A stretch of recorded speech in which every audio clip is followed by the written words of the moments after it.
guys, you're in a nutshell with me, Ina. Alam nyo talagang itong IRCC at especially CBSA, yung border services, dapat talaga nilang ayusin ang kanilang tracking, monitoring system, enforcement din, ano.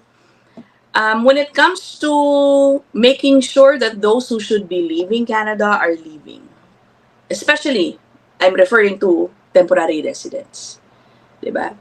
I've mentioned this a few times before. Remember, nung tinanong po yung immigration minister kung paano nito ma-ensure na yung mga inaasahan nilang bilang ng mga temporary residents na aalis, ay aalis talaga. Ang sagot lang niya, well, we just expect them to leave voluntarily. Ganun lang kasimple ang kanyang sagot. As if, ganun lang talaga kasimple ang mga mangyayari. Obviously not.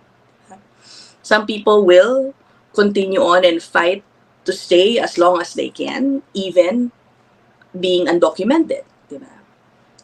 Siguro sa mga Pilipino, I'd like to believe hindi tayo ganun. Siguro iilan lang talaga sa atin ang may malalakas na loob na mananatili dito ng walang papel. You know, meron talaga yan, let's be real.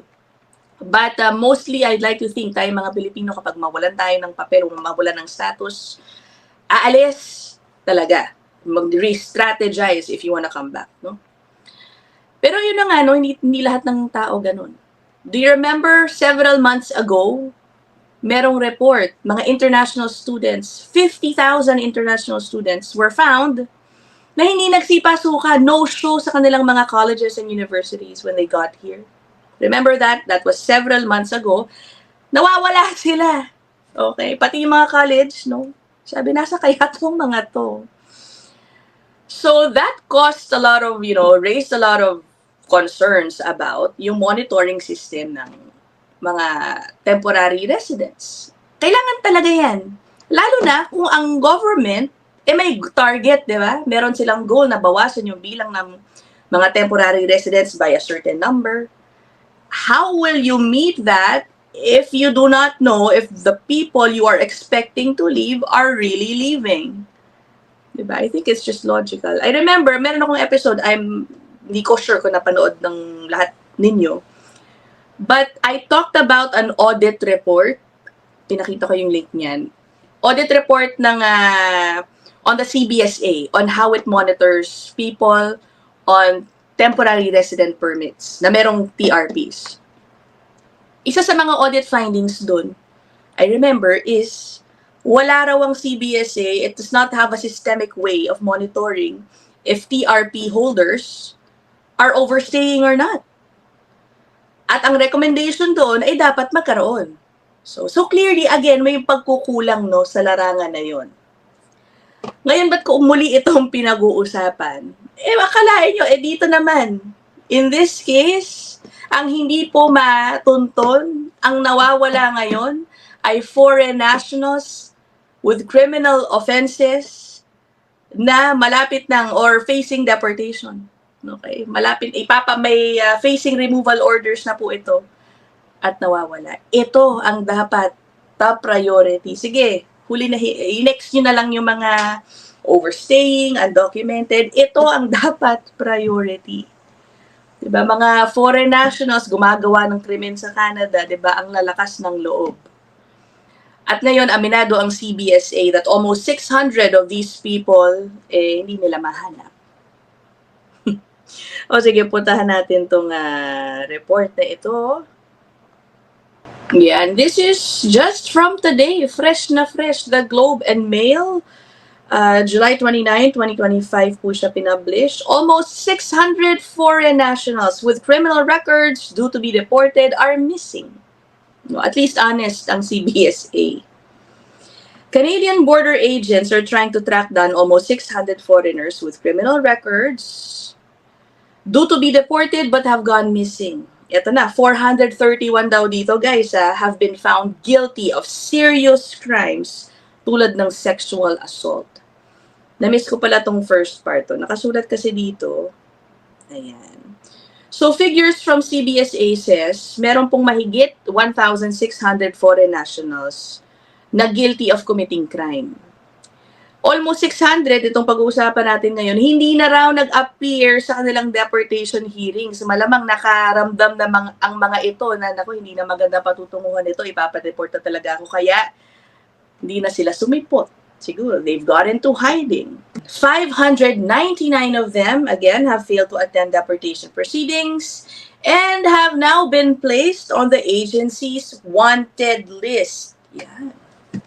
Of those 599, ito na, no, taon na raw pala, oh. More than 300 have been evading deportation for more than 3 years. Wow. Baka wala na sa Canada ang ilan dito, no? I won't be surprised. Tumawid na, papuntang US, no? Siguro. Okay, another 46, according to CBSA figures, have been evading the authorities for more than 2 years. Oh, diba? Ano kayang effort ba ang ginagawa to find these people, ano, pag nawawala? Of the foreign nationals due to be deported, ito na yung sa mahigit 1,600 daw. 401 daw are already serving a prison sentence and must leave the country after they get out of custody. So, pinapaserve muna yung kanilang sentensya dito bago sila paalisin.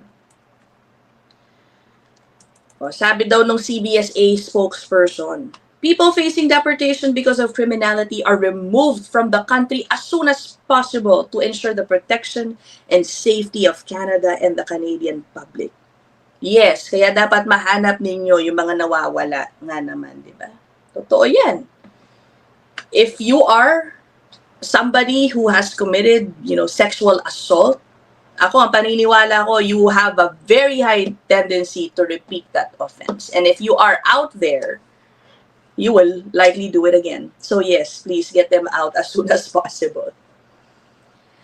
Ay, nako. Ito na, border officers, sabi dito, regularly review warrants to identify new leads to locate wanted individuals or confirm that they are no longer in Canada. Okay. Individuals subject to immigration enforcement have an incentive not to be found. Oh. And may rely on family and community members to shelter them. In addition, some individuals may resort to using alternate identities to avoid detection. Oh, may ganun din, kumukuha ng ibang identity, new IDs, etc. I just wonder, pati ba ang SIN, nadadaya kaya ng ilan dito, no? Kasi guys, although sabihin na nating madali for sa magtago dito, be undocumented, nagtatago ka dahil ipapadeport ka, living that life is not easy. Okay? You will be forced to work cash jobs dahil wala kang SIN. Kapag cash job ka, you're easily under the mercy of your employer. Kung anong gusto nilang bayad sa'yo, yun lang ang tatanggapin mo. Diba? Swerte ka nga kung makahanap ka pa ng employer kasi kung tutuusin, risky din yun for the employer. Pwede silang isumbong at isara ang kanilang negosyo, diba? And also, you don't have healthcare. Okay, kung ikaw ay mahirap magkasakit, kung ikaw ay walang papel o nagtatago, di ba? O pumunta ka ng ospital, doon ka matutunto. Baka doon ka ma-detect kung nasan ka. Sabi dito, Randy Han, a member of Lawyers for Secure Immigration, an advocacy group of immigration lawyers, said, the Immigration and Refugee Protection Act stresses the need to maintain Canada's security. He said that efforts to track down criminals facing deportation need to be stepped up, yes. And enforcement mechanisms should be applied more effectively.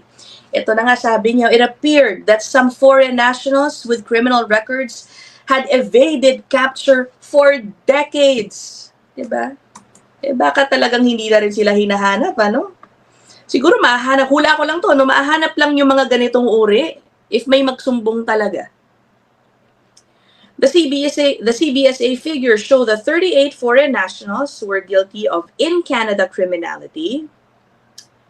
18 of them are on the CBSA's wanted inventory and have not been located.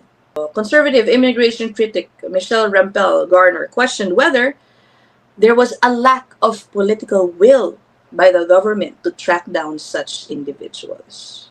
Siyempre guys, this is not just a matter of enforcing immigration policies. Diba? This is public safety because you're talking about people with criminal records. Diba? Again, sila dapat ang priority. No? Kung meron mang dapat i-track, sila dapat yan.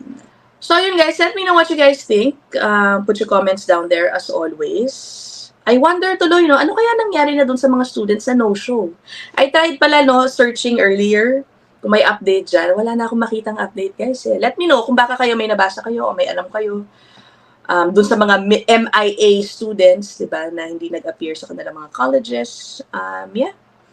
What do you guys think about this? Let me know down there in the comment section. I look forward to seeing them. We'll end this episode here. Short and sweet. Bye, guys. See you in the next one.